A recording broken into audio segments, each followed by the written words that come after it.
My pregnant daughter-in-law was told the elevator was for family only. She owned the building. I found out 3 weeks after it happened.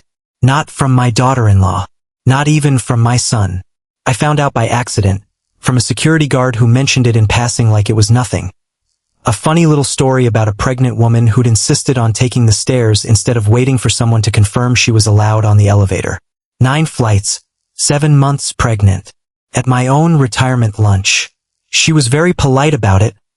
The guard told me, like that was supposed to make it better. It didn't make it better. It made it worse. Because by the time I heard the story, I already knew, deep down in the part of myself I'd spent 6 years avoiding, exactly why nobody had stopped her. Why nobody had questioned the list. Why my own daughter-in-law had climbed 9 flights of stairs in my building rather than ask my family for 5 minutes of basic decency. I built a company on the idea that a strong foundation holds everything up. It took me 68 years and 1 elevator to understand I'd let the foundation of my own family crack for a very long time. This is the story of how I found that out and what it cost us before I fixed it. My name is Richard Whitfield.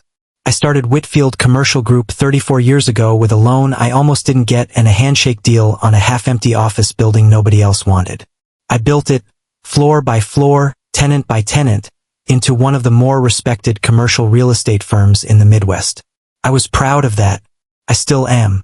I raised 1 son, Ethan, alongside my wife, Diana.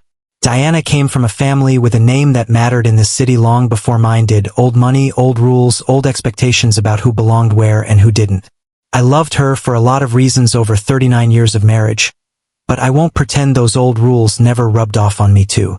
I just didn't recognize it until it was almost too late to matter. Ethan met Claire in his last year of graduate school.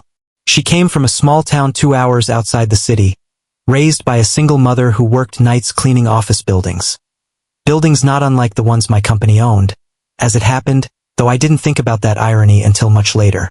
The first time Diana met her, I remember exactly what she said, because Ethan told me about it, laughing, thinking it was harmless. She said I seemed refreshingly practical, Claire had apparently told him, compared to whoever else you used to bring around. Diana meant it as a compliment. It landed as something else entirely, and Claire, being sharper and more careful than any of us gave her credit for, never forgot it. I want to be honest about something, because this story doesn't mean much if I'm not. I never said a cruel word to Claire in 6 years. Not once. I was, by most accounts, pleasant to her. Polite. I asked about her work in a general way. She always said consulting. And I never pushed further because frankly I didn't think it mattered much. I assumed, the way you assume things you never bother to question, that whatever she did was small compared to what my family did. That assumption sat quietly under everything, for 6 years, and I never once examined it. That's the part one have to live with. Not cruelty. Complicity. There's a difference, and it took me a long time to understand that complicity can do just as much damage.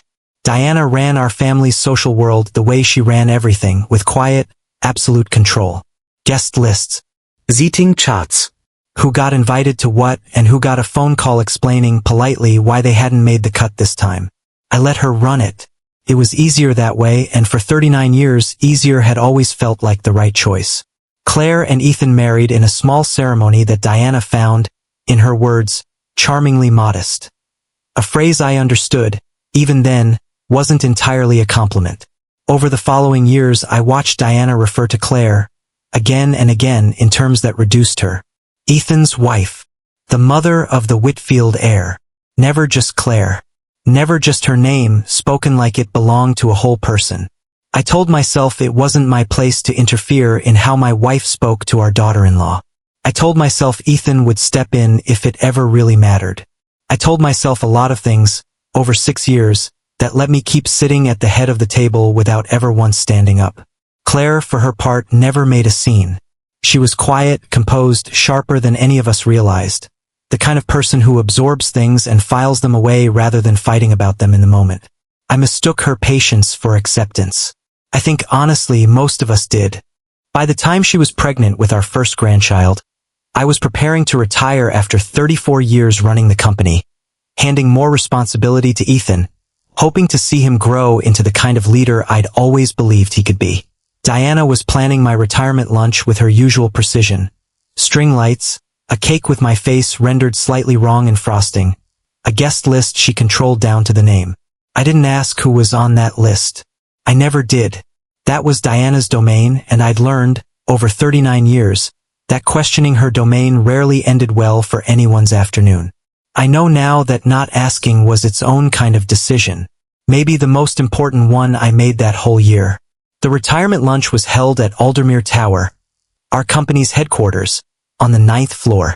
It was, by every account I received that day, a wonderful afternoon. Toasts were made. I gave a speech about the value of a strong foundation, a phrase I'd used in 100 speeches before, and would come to think about very differently in the months that followed. Claire arrived partway through, a little flushed, a little out of breath. I remember thinking she looked tired, and thinking nothing more of it. I didn't know that day that she'd climbed 9 flights of stairs to get there. I didn't find out for another 3 weeks, and even then I only found out by accident from a young security guard who had no idea the story he was telling me, so casually over coffee in the lobby, was about to unravel everything I thought I understood about my own family. The security guard's name was Marcus. He'd started that same week, one of several new hires brought on after our previous lobby staff was reorganized under the building's management company. I'd stopped by Aldermere Tower on a quiet Tuesday morning, mostly out of habit. 34 years of showing up early dies hard, even in retirement, and struck up a conversation with him while I waited for the elevator. Quiet building, mostly, he told me. Had one funny thing happen my first week, though. Pregnant woman came in, said she was here for a family event on 9. Wasn't on my list, so I had to ask her to wait while I confirmed. She just said, "That's all right," and took the stairs instead.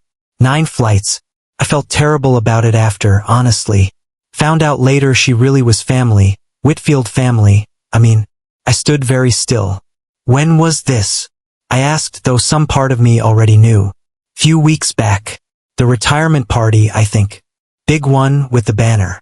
I didn't say anything else to Marcus. I thanked him, got in the elevator alone, and rode up to the 9th floor with a feeling in my chest I hadn't experienced in a long time. The particular, sinking recognition of having missed something important while it happened right in front of me. I called Ethan that evening. Did Claire take the stairs at my retirement lunch? I asked without preamble. There was a long pause. Yeah, he said finally. Some new guard didn't have her on the list. She didn't want to make a thing of it. I didn't find out until later either. She mentioned it once and then didn't want to talk about it. Why wasn't she on the list? Another pause, longer this time. You'd have to ask Mom about that. I did ask Diana. Her answer was almost worse than if she'd had no answer at all. I kept the list tight, she said, barely looking up from her book. Immediate family and executives. I wasn't thinking about Claire specifically. I just didn't think to add her separately. She's not exactly the type to make a fuss. Not the type to make a fuss. I turned that phrase over for days. It wasn't cruelty, not exactly. It was something quieter and, in its own way, more disturbing. It was a woman who, after 6 years, still didn't fully consider our daughter-in-law a given presence in the family's most basic gatherings. Someone who had to be remembered specifically, rather than someone who simply belonged. I started paying closer attention after that. Really watching, for the first time in 6 years, instead of assuming things were fine because no one was shouting. I noticed the small things Diana had normalized so thoroughly that I'd stopped seeing them. The way she introduced Claire at events as Ethan's wife, rather than by name. The way she'd talk over her at dinner, redirecting conversations back to Ethan's career, the grandchild, the family business, anything but Claire herself. I noticed, too, how Claire had adapted to it, how she'd go quiet in those moments, how she'd developed a kind of practiced patience that I now recognized, with some shame as armor rather than agreement. At a dinner about a month after my conversation with Marcus, Diana made an offhand comment about Claire, finally doing something useful, gesturing at her pregnant stomach, and I watched my son's jaw tighten, watched him start to say something and then stop himself, the way he always did, and I watched Claire's face go carefully, deliberately blank. A face I now understood was the face of someone who had simply run out of energy to fight that particular battle over and over, for 6 years. I said nothing that night either. I regret that more than almost anything else in this story. Around this time, I also began noticing something strange in the numbers coming out of Aldermere Tower's lease negotiations.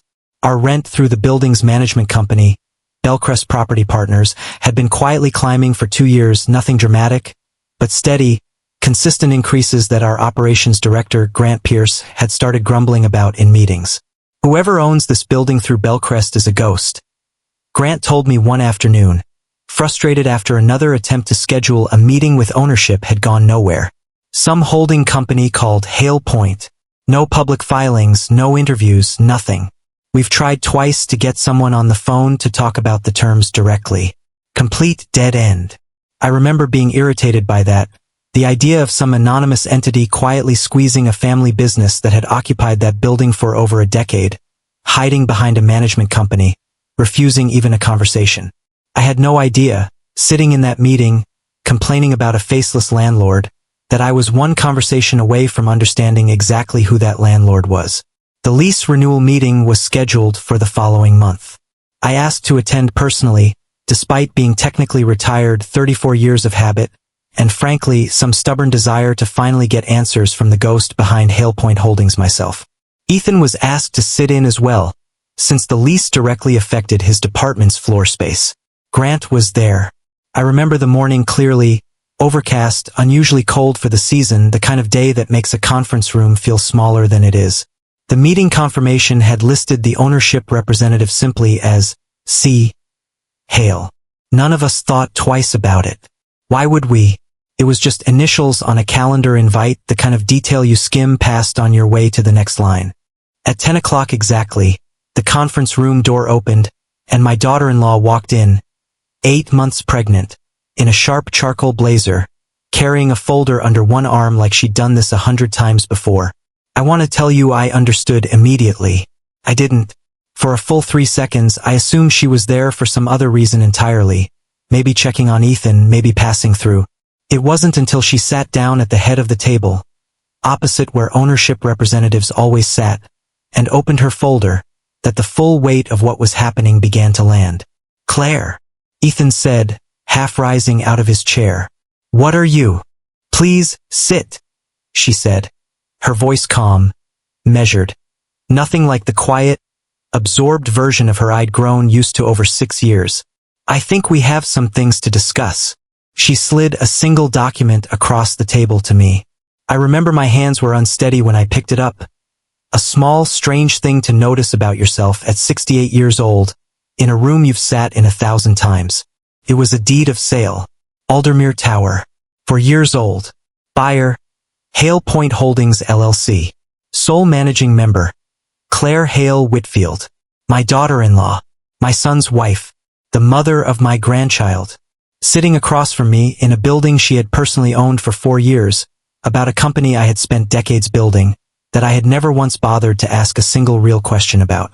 "I'll save everyone some time," Claire said, into a silence so complete I could hear the building's ventilation humming overhead. "My maiden name is Hale.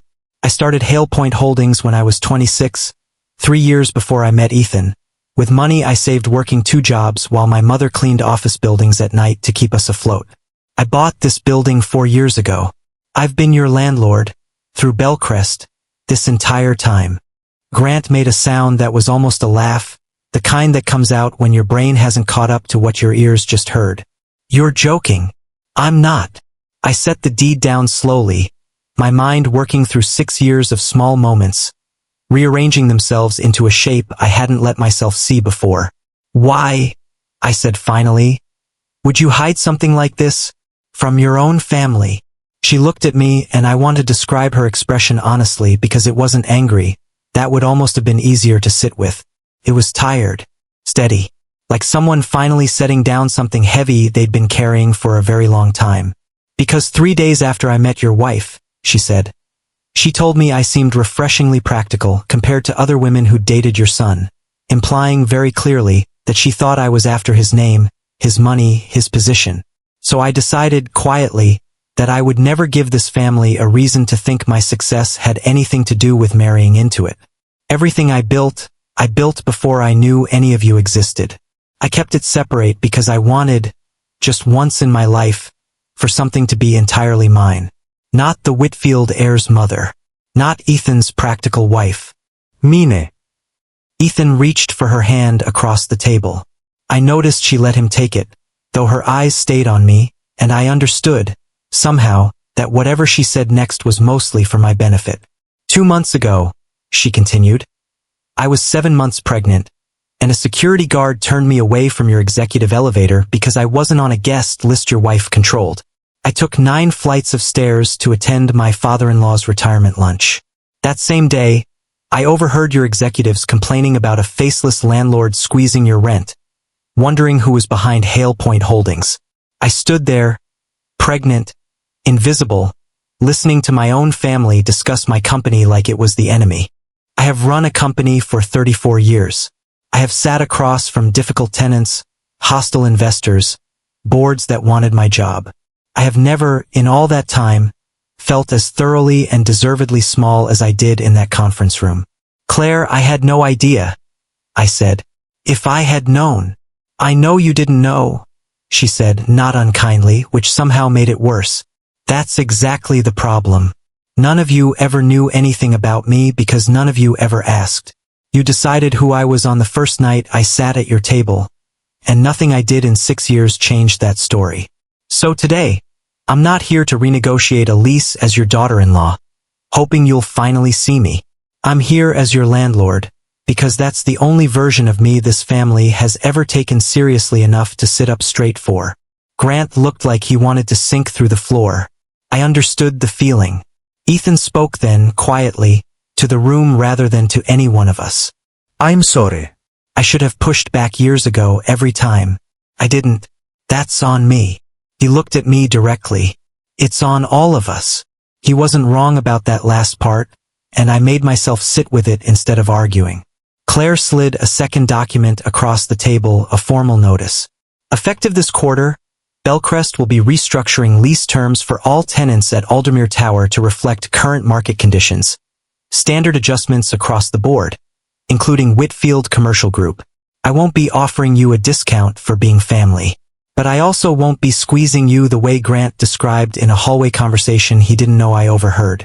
You'll be treated exactly like every other tenant in this building. Fairly. Professionally. No favors, no punishment. I sat there, a man who had built an entire career on reading people and situations quickly, and understood that I had failed, for 6 years, to read the one situation that mattered most. I called Diana from the parking garage before I'd even made it to my car. Is it true? She asked after I explained. There was a long silence on the line, longer than I'd heard from her in years. The building. All of it. It's true, I said.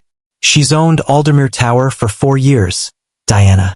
She's been our landlord this entire time, and none of us had any idea, because none of us ever bothered to find out who she really was.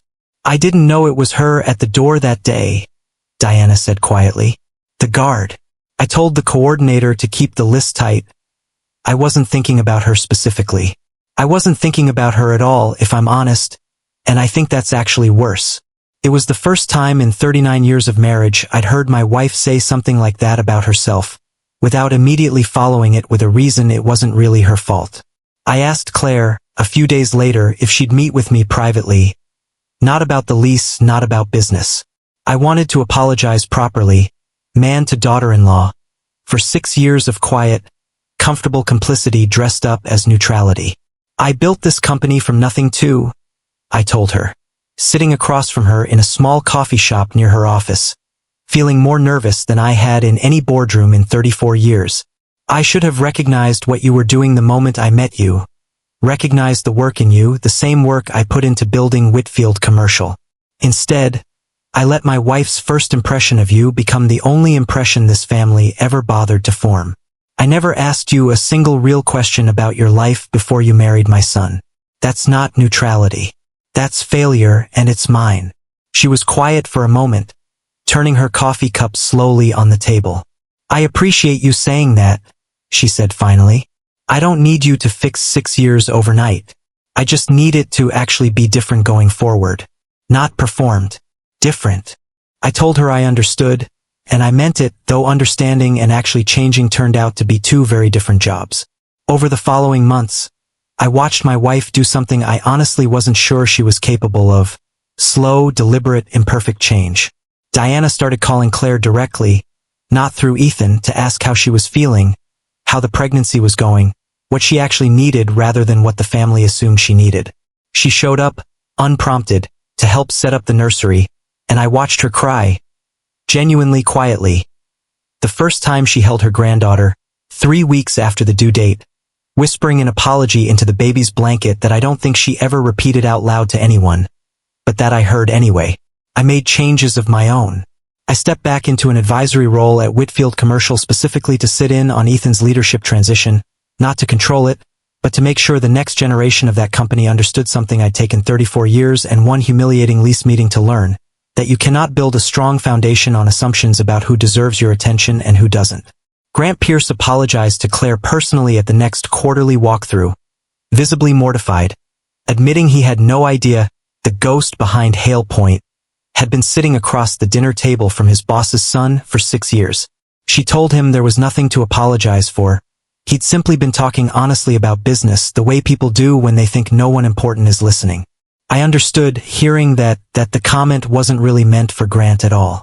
It was meant for me and for Diana, and for every dinner table conversation we'd ever had about her within her hearing, assuming it didn't matter because we assumed she didn't matter, not really, not in the way the rest of us did. I told her I understood, and I meant it, though understanding and actually changing turned out to be two very different jobs. Over the following months, I watched my wife do something I honestly wasn't sure she was capable of. Slow, deliberate, imperfect change. Diana started calling Claire directly, not through Ethan, to ask how she was feeling, how the pregnancy was going, what she actually needed rather than what the family assumed she needed. She showed up, unprompted, to help set up the nursery, and I watched her cry, genuinely quietly. The first time she held her granddaughter, 3 weeks after the due date, whispering an apology into the baby's blanket that I don't think she ever repeated out loud to anyone, but that I heard anyway. I made changes of my own. I stepped back into an advisory role at Whitfield Commercial specifically to sit in on Ethan's leadership transition, not to control it, but to make sure the next generation of that company understood something I'd taken 34 years and one humiliating lease meeting to learn, that you cannot build a strong foundation on assumptions about who deserves your attention and who doesn't. Grant Pierce apologized to Claire personally at the next quarterly walkthrough, visibly mortified, admitting he had no idea the ghost behind Hale Point had been sitting across the dinner table from his boss's son for 6 years. She told him there was nothing to apologize for. He'd simply been talking honestly about business the way people do when they think no one important is listening. I understood, hearing that the comment wasn't really meant for Grant at all. It was meant for me and for Diana, and for every dinner table conversation we'd ever had about her within her hearing, assuming it didn't matter because we assumed she didn't matter, not really, not in the way the rest of us did. I won't pretend everything became easy after that. Old habits are slow to die, even in people who genuinely want to change.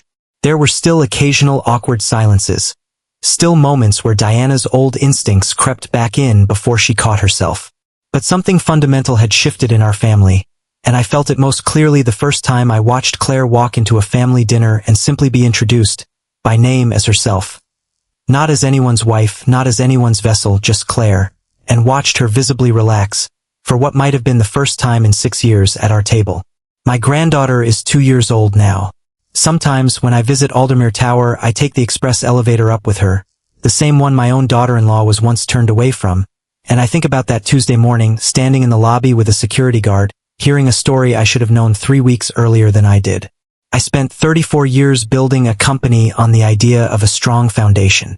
It took me almost losing my daughter-in-law's respect to understand that a family's foundation isn't built on titles, or guest lists, or who gets remembered without having to be added to a list. It's built on actually seeing the people at your table. All of them, especially the quiet ones. If this story meant something to you, I'd love to hear your thoughts in the comments. And if you want more stories like this one, consider subscribing. There's more where this came from.